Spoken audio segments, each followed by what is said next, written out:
ihsanin ila yaumiddin. Ikhwani wa akhwati rahimani wa rahimakumullah. Bapak-bapak, ibu-ibu, remaja yang ada di tanah usulan Bukit Lebah, Ciater, yang sedang ada di rumah dan dimanapun berada, kita memuji kepada Allah karena dengan rahmatnya, dengan pertolongannya, kembali kita dipertemukan dalam majelis yang disitu kita membahas apa-apa yang dahulunya dibahas oleh Rasulullah Shallallahu Alaihi Wasallam bersama para sahabat yang mulia radhiyallahu anhum. Demikian juga dari generasi sahabat diteruskan kebiasaan ini bersama para tabi'in rahimahumullah. Kemudian berlanjut hingga generasi tabi'ut tabi'in dan sampai kepada kita di ujung akhir zaman ini di era Mubasyirat Al-Mahdi Sayyid Muhammad Qasim hafizahullahu ta'ala. Ini adalah karunia dari Allah yang sangat luar biasa. Semoga Allah senantiasa membimbing kita, memudahkan kita untuk selalu mensyukurinya. Kita insya Allah akan memasuki bulan Ramadan. Dan dari kabar yang terdengar di media internet, besok kemungkinan besarnya besok hari Sabtu. Ayo ikhwah al-ahibba, hari-hari kajian tafsir dan tadabbur Al-Quran menjelang subuh, kita telah membahas bersama-sama melalui silsilah hadis sahih, sebuah kitab yang sangat berharga ditulis oleh salah satu muhaddis yang tersisa di akhir zaman ketika itu, yaitu Syekh Albani rahimahullah, dan telah disusun ulang oleh salah satu murid terbaiknya, Syekh Masyhur Hasan Al-Salman. Kita telah membahas bersama beberapa hadis di dalam bab 22 berkaitan keutamaan Al-Quran, doa, zikir, dan ruqyah, di mana di situ kita bersama-sama saling mengingatkan tentang keutamaan Al-Quran sebagai wahyu yang diturunkan oleh Allah kepada Nabi Muhammad SAW, dan bagaimana kita berinteraksi dengan Al-Quran. Demikian juga beberapa hadis yang mulia dari baginda Nabi Muhammad SAW di dalam bab 5 iman, tauhid, agama, dan qadar. Kemudian kita membahas bersama-sama tentang sejarah kehidupan Nabi kita yang mulia Sallallahu Alaihi Wasallam dalam bab 16, bab sirah nabawiyah, sehingga kita sedikit banyak diberitahu oleh Allah melalui hadis-hadis tersebut yang sampai kepada kita berkaitan akhlak yang mulia dari Nabi kita Sallallahu Alaihi Wasallam.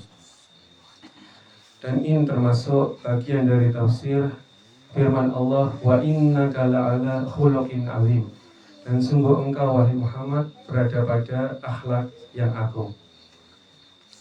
Kemudian setelahnya kita membahas apa yang dijanjikan oleh Allah kepada hamba-hambanya dan juga diperingatkan bagi mereka, yaitu di dalam bab 9 yang terdapat pada jilid kedua yang terakhir kita membahasnya bersama, yaitu bab al-jannatu wan-nar, bab surga dan neraka, yang mana kita telah diberitahu oleh Allah melalui Nabi Muhammad SAW gambaran yang detail mengenai surga dan neraka, di mana surga itu apabila di sana ada emas dan di sini pun ada emas, akan tapi emas di surga tentunya jauh melampaui yang ada di dunia ini. Bahkan di antara hadis yang kita baca bersama, yaitu tempat cambuk, tempat cemeti di surga itu lebih baik daripada seisi dunia, begitu. Bahkan sisirnya penduduk surga adalah emas. Barangkali kalau di dunia ada bapak pengayuh becak yang diberi rezeki oleh Allah sebuah sisir dari emas yang barangkali beratnya mencapai 50 atau 60 gram, maka tidak akan disimpan, akan tapi dijual, kemudian disedekahkan dan secukupnya untuk makan bagi keluarganya. Akan tapi di sana berlimpah ruah dan bahkan sekali lagi tidak bisa dibandingkan dengan kenikmatan yang Allah anugerahkan kepada hamba-hambanya di dunia ini. Bahkan kita diberitahukan oleh Nabi Shallallahu Alaihi Wasallam bahwasanya karena rendahnya nilai dunia ini, maka Allah tetap memberikan kepada orang-orang yang tidak beriman, orang-orang yang kafir kepada Allah dan Rasulnya, makan dan minum. Tetap Allah berikan makan dan minum, disebabkan betapa rendahnya nilai dunia ini di sisi Allahu Rabbul Alamin. Ini diantara hal-hal yang semoga kita senantiasa dimudahkan oleh Allah untuk selalu mengingatnya, sehingga bisa diaplikasikan dalam kehidupan sehari-hari. Kemudian setelahnya 4 hadis tentang kerendahan dunia, juga 4 hadis praktek dari Nabi Shallallahu Alaihi Wasallam dan para sahabat radhiyallahu anhum, bagaimana menyikapi dunia yang rendah ini di sisi Allah, bagaimana menyikapi anugerah yang Allah berikan kepada mereka atas dunia, yang mana dunia ini menjadi wasilah saja untuk kembali ke tempat yang abadi di akhirat kelak. Dan harapan dari hamba-hamba Allah yang saleh adalah surga yang abadi di bawah arsy Allah, di bawah arsy Allah yang tinggi. Kemudian kita juga membahas bersama tentang makna muslim, makna Islam yang ditunjukkan oleh Allah secara tersirat dari kisah yang indah dari penggalan hidup Nabiullah Ibrahim dan putranya yang mulia Ismail alaihi wassalam di dalam Quran surah As-Saffat, yang mana tafsirnya secara mujmal, secara global telah disampaikan juga oleh Ustaz Firya. Begitu juga yang menjadi konsekuensi dari kata Islam dan pengakuan Muslim itu sendiri, bahwasanya seorang Muslim artinya orang yang menyerah kepada Allah, bukan membantah, bukan memberi komentar, bukan dipikir-pikir lagi. Maka ini arti Muslim.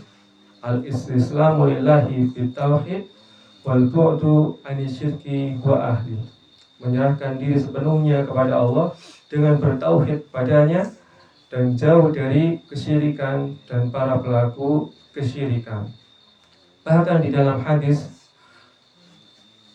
dijelaskan bahwa salah satu isi baiat dari Nabi Shallallahu Alaihi Wasallam untuk para sahabat beliau radhiyallahu anhum adalah yaitu menjauhi orang-orang musyrik, menjauhi orang-orang musyrik pelaku kesyirikan. Karena sebagaimana ya Allah ingatkan kepada kita melalui mubasyirat al-mahdi, bahwa syarat mutlak datangnya pertolongan Allah adalah menjauhi segala bentuk syirik.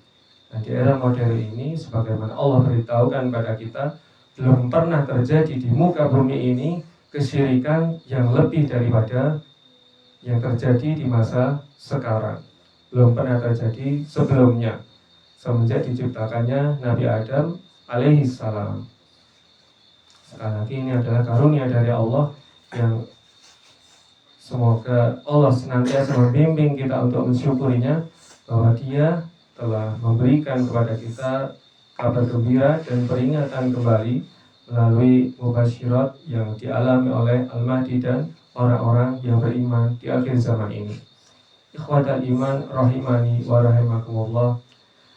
Kita kali ini akan mengulang kembali ayat Allah yang mulia untuk kita tadabburi bersama, yakni surah Al-An'am, surah ke-6 ayat 162. Surah ke-6 ayat 162. Yang bahkan di antara kita ketika takbiratul ihram di awal salat kita membacanya dan kita memanjatkan bacaan yang mulia ini kepada Allah Rabbul Alamin tentang penyerahan segala yang Allah karuniakan kepada kita untuk ditujukan kembali hanya kepada Allah. Maka kata Allah firman-Nya di dalam surat tersebut, di dalam ayat yang mulia ini, Qul, katakanlah wahai Nabi, inna sholati wa nusuki, sesungguhnya sholatku dan sembelihan dan seluruh ibadahku, wa mahyaya wa mamati, dan semua hidup dan matiku, lillah, hanya untuk Allah, Rabbil alamin, Tuhan semesta alam, la syarikalah, tidak ada sekutu baginya, wa bidzalika umirtu, dan demikian itulah aku diperintahkan, wa ana awwalul muslimin, dan aku adalah orang pertama yang menyerah. Aku adalah orang pertama yang menyerah. Awwalul muslimin, muslim yang pertama. Sebagaimana yang telah dibahas di pertemuan yang lalu, bahwa muslim artinya orang yang menyerah. Menyerah ketika sudah jelas datang perintah-perintah Allah, sudah jelas larangan-larangan Allah yang harus dijauhi, sudah jelas betapa Allah mentakdirkan kehidupan kita dengan begitu indahnya, betapa unik skenario yang Allah gariskan, yang Allah tetapkan semenjak penciptaan langit dan bumi. Bahkan skenario ketika Nabi Adam alaihissalam dibuat patungnya oleh Allah, kemudian dia tiupkan ruhnya kepada Adam alaihissalam, sehingga Nabi Adam hidup ketika itu, dan terjadi kesombongan daripada al-iblis, yang semoga kita dihindarkan dari perilaku sombong. Hingga di masa ini, di masa Mubasyirat al-Mahdi, coba lihat, perhatikan betapa unik, betapa indah skenario Allah atas alam semestanya. Dan Allah memiliki Asmaul Husna, dialah satu-satunya pemilik nama-nama dan sifat-sifat yang tinggi dan mulia, dan hanya kepada Dialah kita akan dikembalikan. Wa ilaihil nusyur wa ilaihil masir, hanya kepadanya kelak kita akan dibangkitkan kembali. Ikhwani wa akhwati al-ahibba fillah, berkaitan perilaku yang tercela sekali daripada iblis, maka Allah menggambarkan perilaku tersebut dan Allah abadikan di dalam Al-Quran, sehingga kita bisa berusaha menjauhinya dengan mohon pertolongan kepada Allah selalu.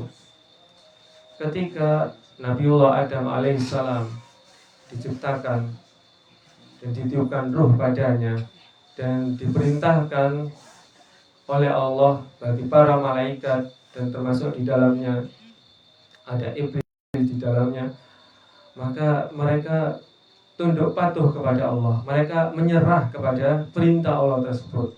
Akan tetapi Allah mengecualikan iblis, karena dia adalah golongan yang menolak untuk mematuhi perintah sujud tersebut. Aba wastakbara, ini adalah yang digambarkan oleh Allah. Dia menolak, dan istikbar, dia merasa besar. Maka tidak bisa kita sebagai seorang yang mengaku beragama Islam, yang mengaku muslim, akan tetapi masih terbesit di dalam hati satu noktah dari kesombongan. Karena kesombongan ini adalah di antara jejak langkahnya iblis yang dilaknat Allah. Aba wastakbara wa kana minal kafirin. Dia, iblis, menolak perintah tersebut dan merasa besar. Dia menyombongkan dirinya. Bahkan dia menyombongkan di hadapan para malaikat yang mulia. Dan di dalam riwayat-riwayat yang telah sampai kepada kita, bahwasanya dia merasa besar, dia merasa berjasa, karena dia tidaklah ada satu jengkal tempat di langit dan di bumi, melainkan dia pernah bersujud di dalamnya. Ini digambarkan di riwayat-riwayat yang sampai kepada kita. Dan ternyata ini juga yang terjadi kurang lebihnya pada Al-Masih Ad-Dajjal, Abdurrahman. Bahkan di awalnya Abdurrahman ini dijadikan contoh oleh Allah bagi Al-Mahdi Said Qasim Hafizahullah, di mana Allah berkata kurang lebihnya, Qasim, seperti inilah seorang muslim yang aku kehendaki, yaitu seperti Abdurrahman. Bahkan di dalam salah satu mimpi Said Qasim, Allah menghadapkan wajahnya yang mulia kepada Abdurrahman dan tidak kepada Said Qasim ketika itu. Ini saking luar biasanya secara zahir amalan Abdurrahman ketika sebelum diubah takdirnya oleh Allah menjadi Al-Masih Ad-Dajjal. Karena seperti itu bahaya kesombongan. Sekali lagi inilah yang sangat kita takuti sebagai orang-orang yang beriman.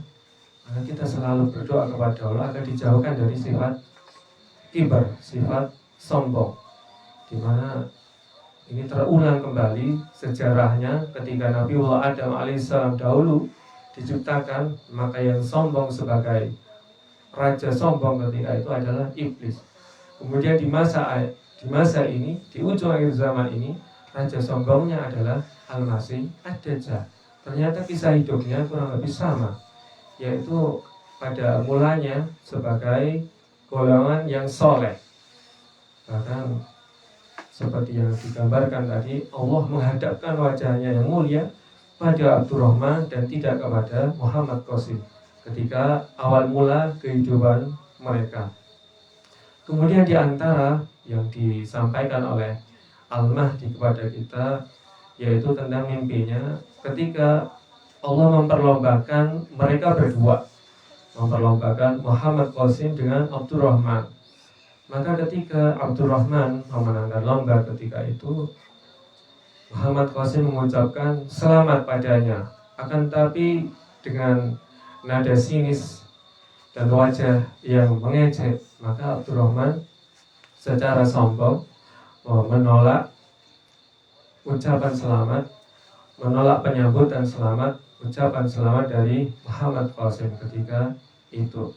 Ketika itulah Allah murka dengan kesombongan dari hambanya Abdurrahman, sehingga Allah mengalihkan tugas sebagai Al-Mahdi dari Abdurrahman kepada Muhammad Qasim. Dalam sejarah yang Allah beritahukan kepada kita melalui Mubasyirat Al-Mahdi. Adalah karunia dari Allah yang luar biasa.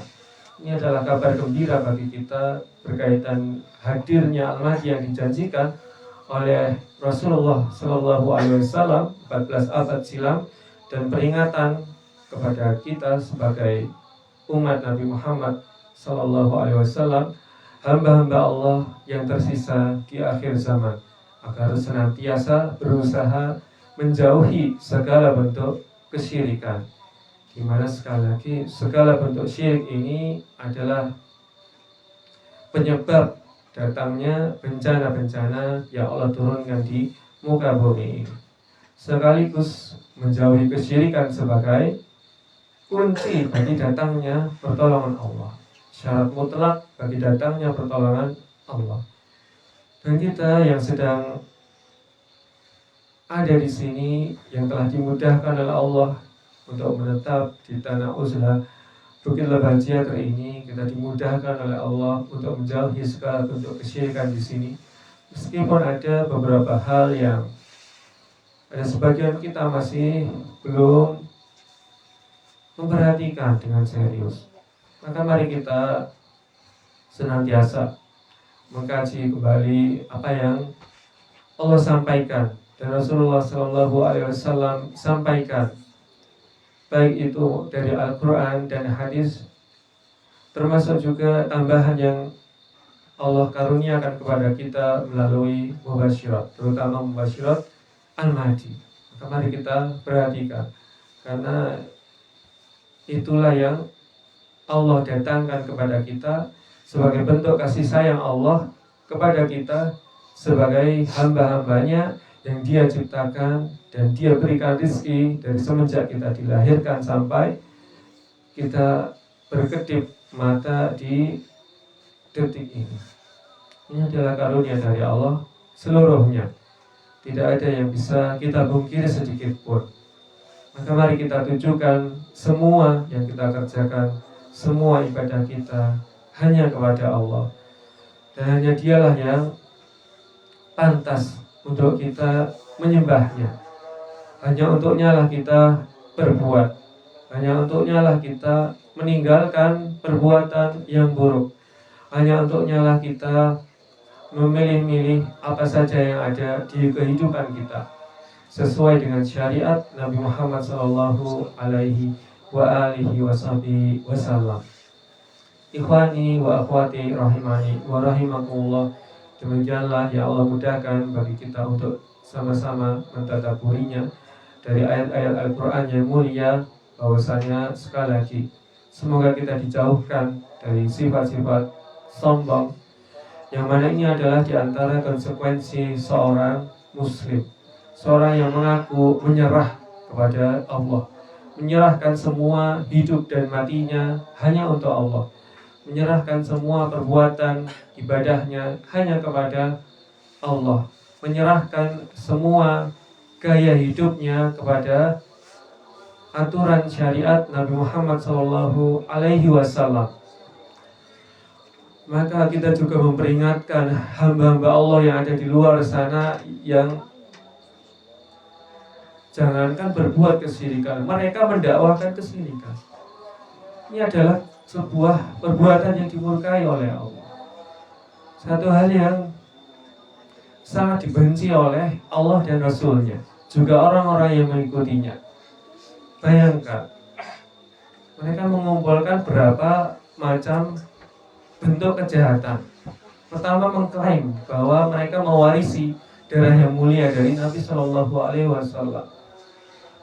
Yang kedua, mereka mendakwakan kesyirikan, di mana diantaranya yaitu mengajak umatnya Nabi Muhammad SAW untuk berdoa di kuburan, untuk meminta kepada kubur. Bukannya mendoakan yang ada di kubur, akan tetapi berdoa kepada yang telah dikubur. Ini jelas-jelas menyelisihi syariat yang mulia dari para nabi alaihi wassalatu wassalam. Maka sekali lagi kita berdoa kepada Allah. Nas'alullah al-jannah wa na'udzu bihi minan nar. Nas'alullah al-jannah wa na'udzu bihi minan nar. Nas'alullah al-jannah wa na'udzu bihi minan nar. Mari kita sambut bulan Ramadan yang mulia dengan peningkatan ibadah kita, dan kita usahakan dengan mohon pertolongan kepada Allah semata, dan terutama yang sedang ada di tanah Uzlah ini, karena keberadaan kita di tanah Uzlah tidak bisa disangsikan lagi, tidak bisa diragukan. Ini adalah karunia yang luar biasa. Dari miliaran manusia, Allah memberikan anugerah tersebut kepada kita yang sedang duduk-duduk di sini. Jazakumullahu khairan. Terima kasih atas perhatian dan kerendahan hatinya. Dan mohon maaf atas kekurangan dan kekeliruan yang terjadi. Mohon diingatkan demi kebaikan bersama. Subhanakallahumma wa bihamdika asyhadu an la ilaha illa anta astaghfiruka wa atubu ilaik. Wassalamualaikum warahmatullahi wabarakatuh.